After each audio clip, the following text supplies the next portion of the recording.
now. So we have to think about, is this the future of work? Are these the new assembly lines 2.0? And how can we shape a future and dine workplace?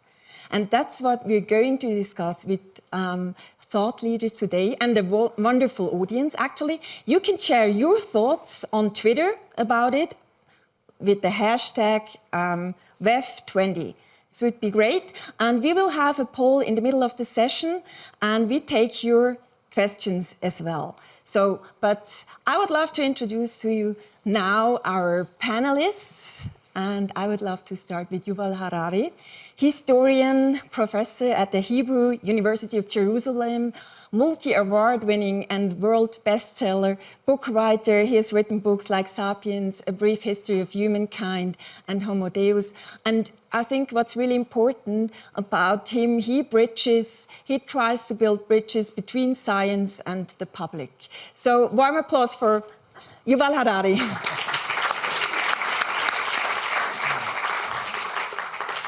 Next to him, we have Doris Leuthard. She's served 12 years as Swiss federal councillor here in Switzerland. She's a lawyer, so labor laws. She knows a lot about it as well. And she's the chairwoman of the Swiss Digital Initiative in Geneva. This is an initiative aiming to safeguard ethical standards in technology. So welcome, Doris Leuthard. And next to me, I would love to introduce you to Pierre Abba. He is actually the General Secretary of TUAC, that's a trade union confederation and representing 56 trade unions globally, and is an advisory to the OECD. He's actually dedicating his whole life to labor rights. And I'm really happy that he's not on strike. He's coming directly from Paris, so he's here. Thank you for being here. Warm applause. Thank you. As well. And last but not least, we have Glenn Whale, and he is really interesting. He's a political economist and social technologist. I think not many people can say that from themselves. He's a researcher at Microsoft, so he has got different hats on him. But most importantly, he's the founder of the movement Radical Exchange. He's written a book about it, and he's fighting for a social future of technology to empower creativity and collaboration. Good to have you here, Glenn. Thank you. So I have a task for you all, panelists and the audience, but please, if there are doctors in here, don't tell anyone. Please keep quiet. We will show you now a picture, and you can see it. And now I want to hear a diagnosis of you. And you have now 15 seconds time. 3, 2, 1, go. You can consult to each other. What do you think? What have we, a healthy one? Is there a... No idea. I was never good in these things. Any ideas? It's better to say no. So I think time is over, so I'm happy to hear your diagnosis. What have you seen here? Any guesses from the panelists? Not my field. No, not your field. But you know everything. No. So in the books it looks like. And Doris Leuthard, take a guess. Ooh. Take a guess. What is this? Is this pneumonia? Pneumonia, maybe. It's close. Well, Pierre, was there something? We're good at organizing doctors. What can I say? But diagnosis, I'll stay away from that domain. Okay, Glenn. Nothing to add. But maybe in the audience, is a doctor here? Does it know? Okay, maybe it's this as well, but it's tuberculosis. And actually, that's a typical clickwork task. And the people doing this, identifying these medical images, they do not have any medical background. They're not doctors nor nurses. They just got some basic training. And then they have to diagnose it. Can we see that? Can we see it? Not to train the software. So maybe the question is, do we want to rely on medical diagnosis software, which is just made by people miserably paid and no medical background? So we have to think about these kind of things. And just for the structure of the debate, we will start with the problem framing part, first part. In the middle, we have your questions and poll. And in the second part, we will discuss about solutions. And to look at the big picture, Yuval Harari, what's going on? What do we see here? Is this kind of new imperialism, digital slavery, or? I would be very careful about using words like slavery in historical analogies. I think we are seeing something very new, completely new. Maybe the most important thing is that we don't have time, that time is accelerating. When you think about changes in the job market and adjusting by building unions, having better regulations, better laws. So we have a lot of previous examples in human history for how this happens, most notably the Industrial Revolution of the 19th century. And in those cases, it took time to understand what is actually happening, to unionize people, to have political struggles, regulations, test this, test that. And it took decades, sometimes centuries, to come up with solutions. Maybe the most important characteristic of what is happening now, from the perspective of jobs and the job market, is the radical acceleration. So, you know, by the time you understand the problem, you form a union, you have political action, you try to pass regulations, it changed. So it's now irrelevant what you tried to do 10 years ago. So will history repeat itself? So low-skilled manufacturing jobs just replaced by low-skilled technology jobs now? No, not necessarily. I mean, a lot of jobs could completely disappear, and then new jobs will, of course, emerge. I don't think we'll reach a point, no jobs for human. There will be new jobs emerging, but the main problem is going to be retraining and really reinventing yourself to fill the new jobs. And an even bigger problem, maybe the ultimate problem, is psychological, the stress involved in acquiring new skills and learning a new job and doing it again and again and again. It's not like you have one big revolution, the entire job market changes, you have 10 difficult years, but eventually things calm down and everything settles down to a new equilibrium. So we have a new set of jobs, a new set of unions, and that's it. No, because AI is nowhere near its full potential. I mean, everybody's now talking about AI, but it's just, 5 years old. 5 years ago, who talked about it? Just a few scientists. So it's just in its very infancy. We haven't seen anything. The really big changes are still ahead of us. So the job market too, it's going to go through a cascade of ever bigger disruptions. It's not like, okay, we now have a big AI revolution, it will be over by 2025, we'll have some rough years and we'll figure it out. No, we have to understand that we are going into an extended period of ever bigger changes, and we need to rethink our very approach to what is a job market, what is a job, how do you protect workers' union, what is a worker? All these things are going to change. Completely new definitions needed here. Doris Leuthard, what's the problem with technology which is not ethically designed? Well, I think the labor market and ethics, that's actually a long-term traditional item we have to talk about. Last year we had 2 billion workers all over the planet which had informal work. We have 600 million last year which had a job but not a salary, which covers $3.2 a day, so they are working poor. So the phenomena of decent work is a long-term one, and we did not make a lot of progress. The new technologies now, I think, I agree, they put more pressure on people. It's more informal work, which we see for the moment. And I think what is a new ethical issue is it's not only they have no contracts or informal work, it's also the salaries. And it's again in countries where we have low incomes, where we have no protection of the labor market at all, no ratification of ILO conventions. So actually they live in an area where they have no protection at all. So it's very important that we looked at all those countries which suffer already from globalization, that we give them more ethical power, or we also say to entrepreneurs, these are new jobs, we are happy that they are new jobs. Yes, we have to upskill a lot of people, but the labor market conditions must be the same in the new technologies like in the old world. But the interesting thing is also that we also in Switzerland we have click workers.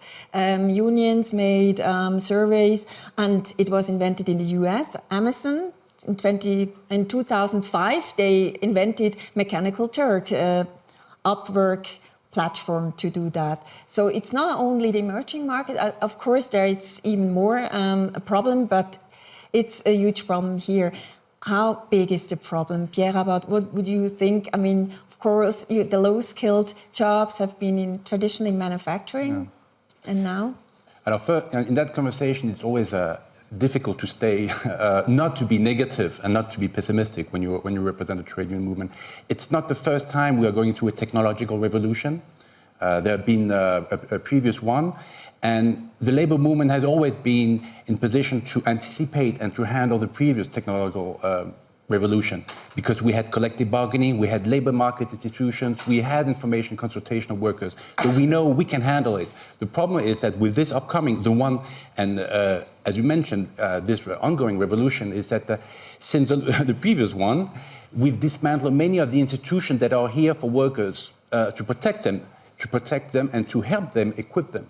So on the one hand, we are facing major adjustments, and we don't have the institution, or those institutions, collective bargaining, minimum floors, information, worker representation are not there. We agree that there is a skill agenda, skills. Yes, we should go toward that. But obviously, the problem is far more fundamental. It is a qualitative change. So job will be destroyed, job will be created. We can handle that. The problem is that the ongoing digitalization, it breaks the link between the employer and the employee relationship. It exacerbates old issues that we have not dealt with in the last 20 years. Old issues, the incoherence between the trade system and the ILO labor standard system. Because digitalization accelerate trade and so on.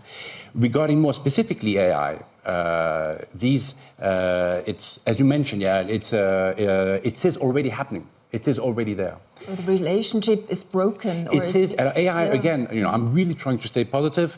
When we engage with our people, we ask them, "What do you think about AI?" They see a lot of opportunities for them to facilitate their own work. Okay. When AI is there to assist in their own tasks. The problem is when, obviously, when AI is used to is part of the decision-making process between yourself and your manager. So there are issues. We have issues with the misuse, with the risk for bias. We have occupational health and safety issue when you engage when you have AI, and more generally. And that's the broader context, not specific to AI, but that's the broader context to digitalization, is again these very disruptive models that actually create a mismatch between the economic relationship, I'm a worker, and my ordering party, and now I'm working for one or two ordering party. But my contract does not reflect this economic relationship. I'm considered as an independent entrepreneur, but in reality, I am fully dependent on the platform. So that's a broader problem behind this. The problem is also that we don't have reliable data, not even from Asia. I mean, there are huge data annotation farms as well, but there is no data, not at all. In a sense, if I may. And the private, the freelancers. So it's really hard to tell how big the problem is. But maybe, Glenville, I wanted to ask you. I mean, the ghost workers are performing these micro tasks for the big tech companies. But they're not here. They're obviously not here.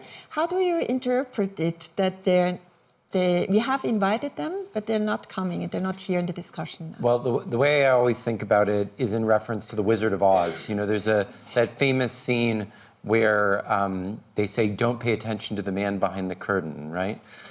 AI depends entirely, the mystique of AI, the basis for all the huge valuations of these companies, the whole talk about automation depends on hiding the people who are doing the work. So tech is happy to talk about, oh, the dystopian things that this powerful AI would do. Tech shows up to all these panels. There have been panels here on that. What they're not willing to show up to is something that pulls down their trousers and shows what's actually going on underneath, that shows that behind the curtain, there are just people doing the work. And that, to me, is the real problem. And it's not just the people who think of themselves as workers. Even more is all of us who don't even realize that when you fill in those CAPTCHAs to get into a website, you're training algorithms that might replace your job someday. So the workplace data, you say that's a problem as well. Yeah, collecting absolutely. It, not only surveillance and that's where we most need to partner with unions, because the truth is current labor contracts don't reflect the fact that so much of the work of the future, so much of the new jobs are going to be based on surveillance of today's workers. And if people aren't being compensated for that, if they're not bargaining for the value of that, they're going to lose their jobs, but new jobs won't come to replace those jobs, not because they don't exist, but because they're happening without being seen. And that's where we start to get towards something like digital slavery or digital serfdom, because we aren't even aware of the class consciousness of participating in that production process. And that's actually something, I mean, really very worrisome, because why is big tech trying to obscure the human role behind all the tech magic?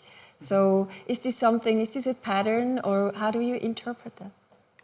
Well, one explanation is not willing to share the profits, the immense profits, which will come out of it. I mean, if it's just computer magic, then it's just the computer magicians who should be compensated for and should get all the profits. But if you have a huge invisible army which is doing a lot of the work, then they must be included also. And what should be emphasized really is that the line between just a person and a worker, or I'm now working or not, it's completely blurred. Absolutely. Because in many cases, they're actually harvesting human experience.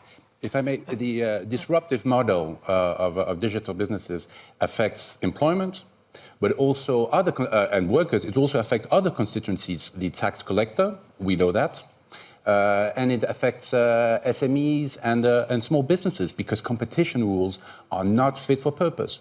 So the issue, it is a broader regulatory problem that with the disruptive models, there is a serious mismatch between how they make money, how it is valued, and how regulators see their business. And the profit reason, I mean, in the balance sheet, you don't see any of these human beings. You don't see them.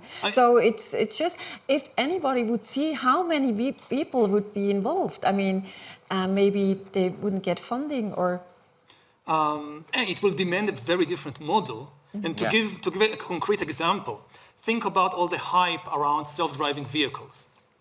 Now, to put a self-driving vehicle on the road, one of the most important things you need to do is train the self-driving vehicle to recognize different human emotions and experiences.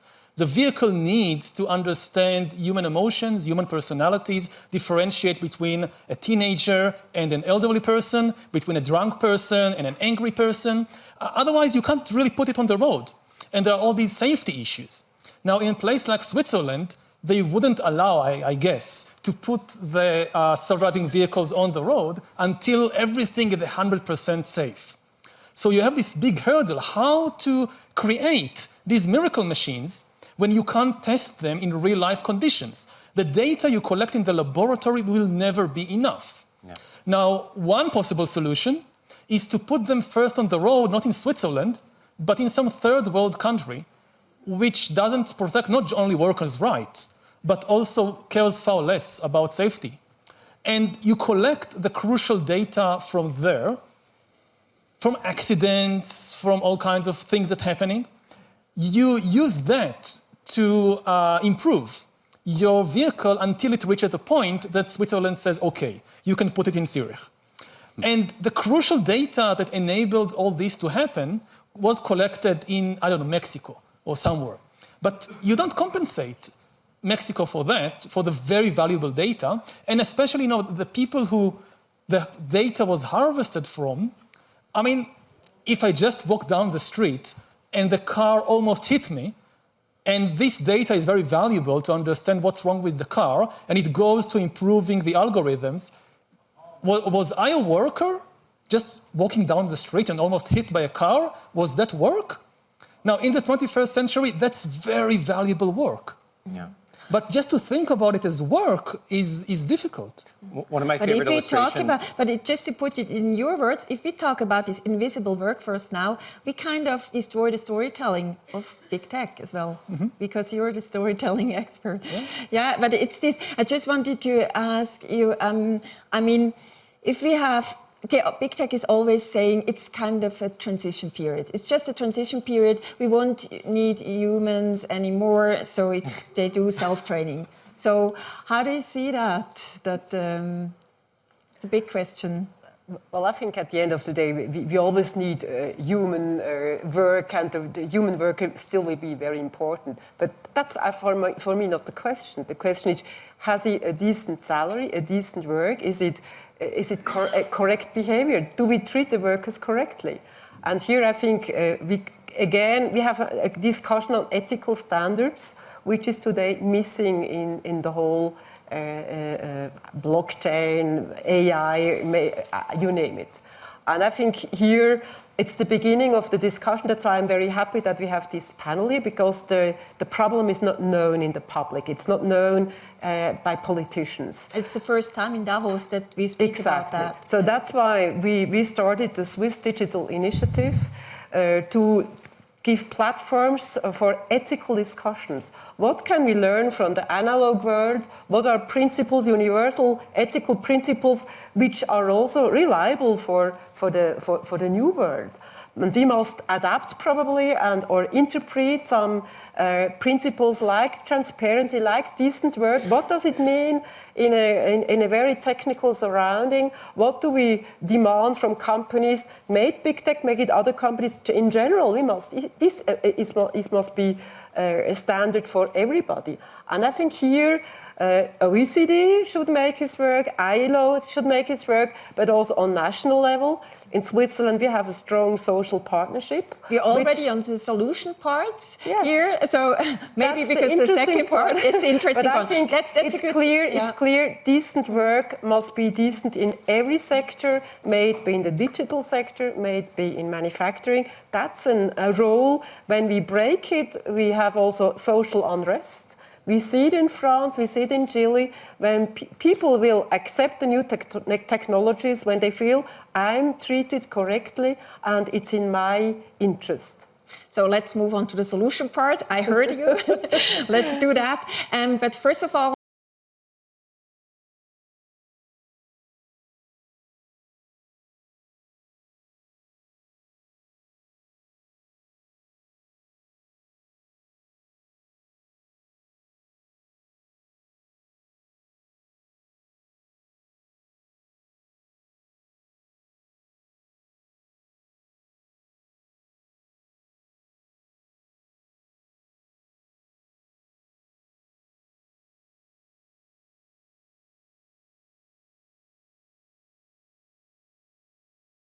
because you always need some pilots on those who go faster and first, because soft law or such a regulation, you will wait for many years.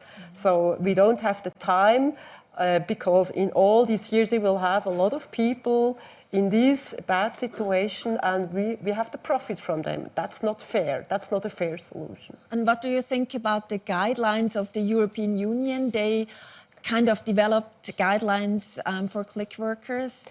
Yes, but it's very early stage now. Yes, European Union already made a very good proposal with GDPR, data protection. They are a little bit the leaders of ethical standards, I would say, for the moment.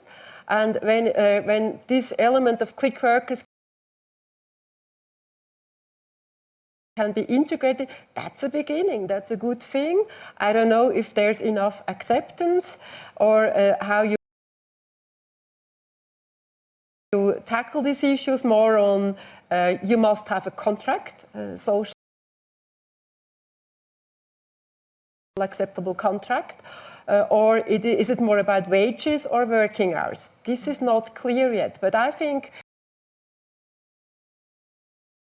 if they care about that, that's a beginning. But or how you tackle these issues more on you must have a contract, social acceptable contract, or is it more about wages or working hours? This is not clear yet, but I think if they care about that, that's a beginning. But most of the click workers will be outside of Europe, so I think at the end of the day, it's not good enough. We need, perhaps it can begin and deliver some elements, but I think it's, at the end of the day, ILO which should be responsive, together with WTO. But as you said, the biggest annotation firms are probably in China, and we do not have any data there. The problem also, as you mentioned, you need a lobby, you need that we empower or that we get together with organizations. Trade unions may gain of importance, but declining membership, it's really existential question now, what's going on. And I wanted to ask Yuval Harari, what do you think about the future of unions? I think they should have a very central role in the future, but for that they will need to change their characteristic. The main thing, and this is, people try to implement it in some ways, is to protect the people and not the jobs. I mean, the idea that, okay, the people are linked to jobs, and the jobs are there for decades and centuries, so we can focus on protecting the jobs, this is going to be less and less relevant. So how do you build a very flexible kind of union which really is focused on protecting the people and helping them transition between the jobs? That's going to be a major challenge. Looking historically at how unions were built from the guilds of the Middle Ages and onwards. And also of how to deal with this blurring of the line between working and just human experience. I mean, who is a click worker? I mean, do you have to actually be in a farm in China clicking things? Or you can be just a teenager surfing the web and clicking, and somebody's collecting that, and that's valuable. Is that work? Should it be part of what the union is taking care of? So we need like really deep conceptual changes in how we understand work and union and so forth. And so just to emphasize what that, Yuval was saying,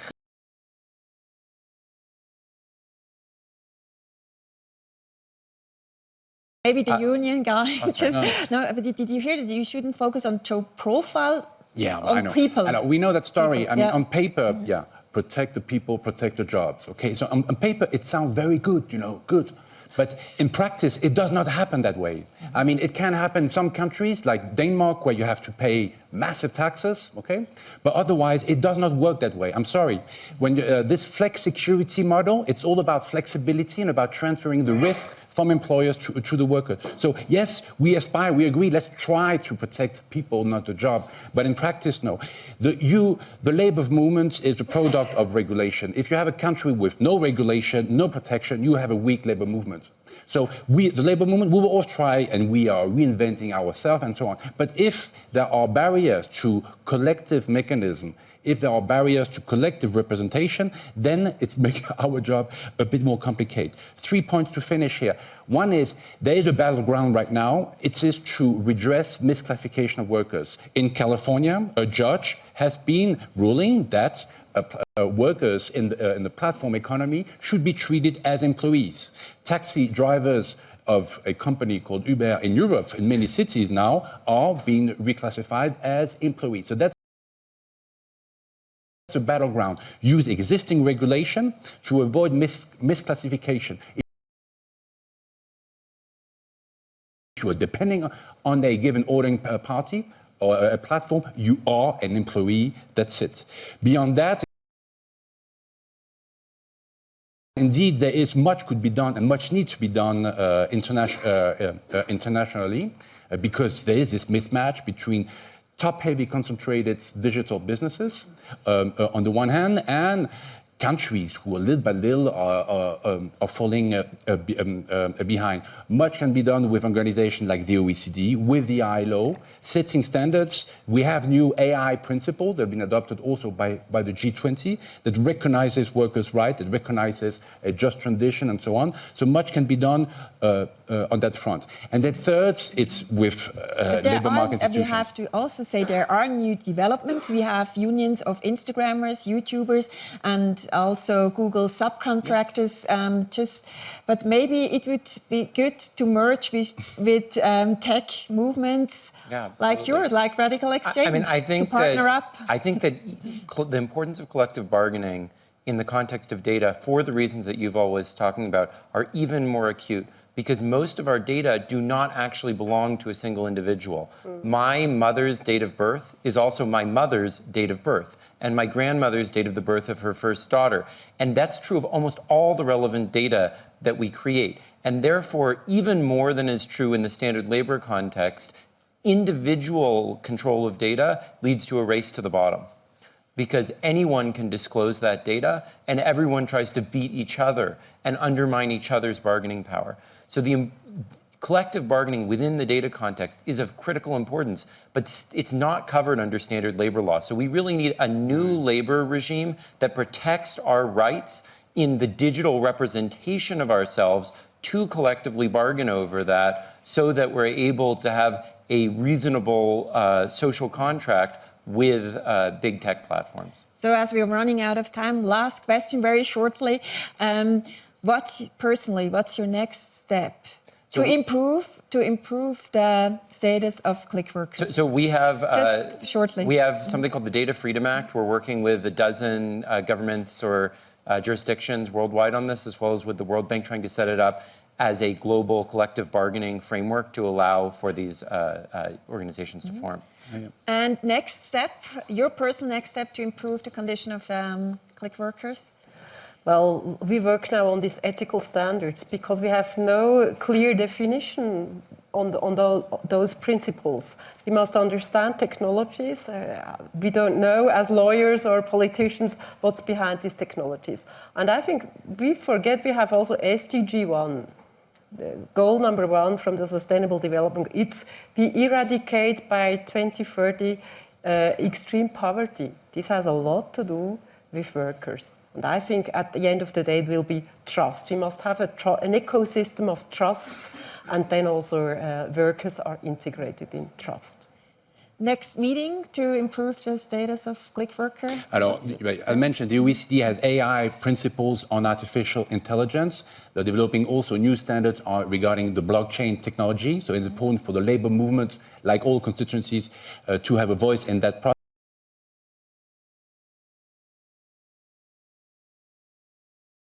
Because international cooperation matters. And then secondly, it's to help the people who actually are on the ground. Yeah, what are your personal next step to do that, and when you... Well, with my team, with the unions, mainstream those issues with the OECD, with the WEF, obviously, and also with the ILO. That's a lot, that's very clear. Actually. And Yuval Harari, will you write a new book about click workers? No, I'm not an expert on that, but what I try to do to help is really change the public conversation and raise this to awareness. So it's the basic of political action. When people think about work in politics, don't think immigrants are coming to take my work, which is still the dominant story in too many countries. We should replace that story with a story of what click work means to my future and the future of the next generation in the workforce, in the job market. So click work means to my future and the future of the next generation in the workforce, in the job market. So thank you very much for this input, this insightful debate, this lively debate, for your questions, dear audience. And please promise me that we'll meet again in 1 year here in the WEF and together with Big Tech on stage. This would be great. Thank you so much and have a nice day. Thank you, warm applause. I hope we can work together. Yeah.